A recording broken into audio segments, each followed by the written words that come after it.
मेरे मेरे पास सुजुना इनासी चेयर है, सुजुना इनासी 2450 ₹36.43 से।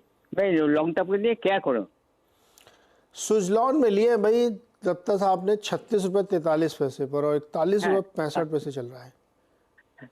अच्छा, मेरे पास 2464 शेयर है, हाँ। ₹36.43 से। मैं लॉन्ग टर्म के लिए क्या करूं? जी जी जी, मैंने सुन लिया आपका सवाल।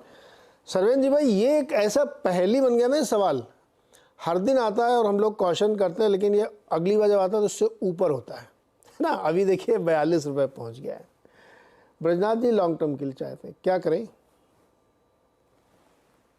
नहीं, देखिए लॉन्ग टर्म तो उसमें नहीं बोल पाऊंगा। अभी तो कंपनी खुद ही शायद नफा नुकसान से निकलती है। अभी भी अगर आप उससे काफी सारी चीजें देखें तो क्लैरिटी नहीं है।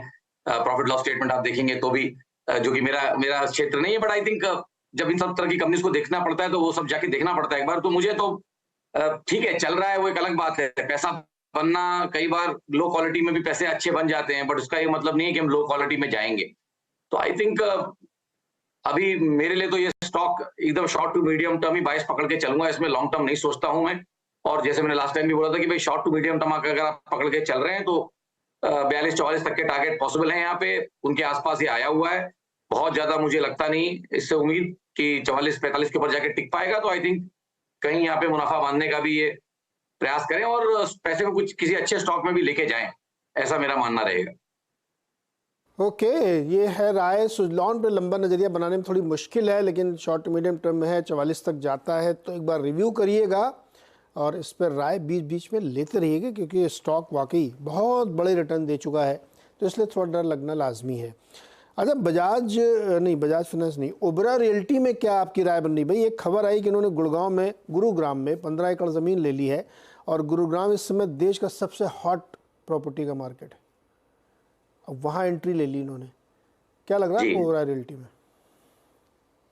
देखिए, अब चल तो एकदम ब्लू स्काई टेरिटरी में रहा है, और इन लेवल्स पे फिर आप थॉट यही रहेगा कि जब तक चल रहा है और मार्केट को भी आउट परफॉर्म कर रहा है, तो इस तरह के शेयर को आप पकड़ के रखेंगे, ट्रेलिंग स्टॉप लॉस का इस्तेमाल करेंगे और बने रहेंगे। यहाँ से नए समीकरण तो अब लिस्ट वर्ड नहीं बनेंगे, बट मेरे हिसाब से जिनके पास है आई थिंक उनको बने रहना चाहिए। कहीं 1220-1230 के एरियाज जहाँ से ब्रेकआउट हुआ, उन एरियाज के आसपास कहीं स्टॉप लॉस रख के आई थिंक ट्रेड में बने रहना चाहिए। ट्रेड में बने रहना चाहिए। सरवन जी, एक स्टॉक पे आपकी नज़र पड़ी, डिवीज लैब पे, धीरे धीरे करते करते ये 3750 पे आ गया है।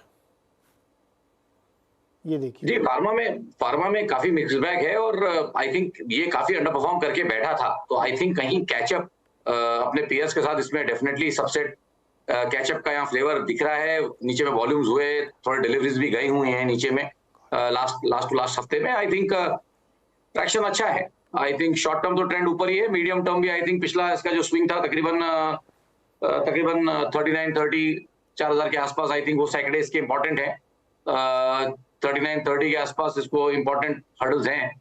तो आई थिंक 39-32 लेके 4000 के आसपास उसको कुछ मीडियम टर्म हर्डल्स हैं। शॉर्ट टर्म तो ट्रेंड अच्छा चल रहा है।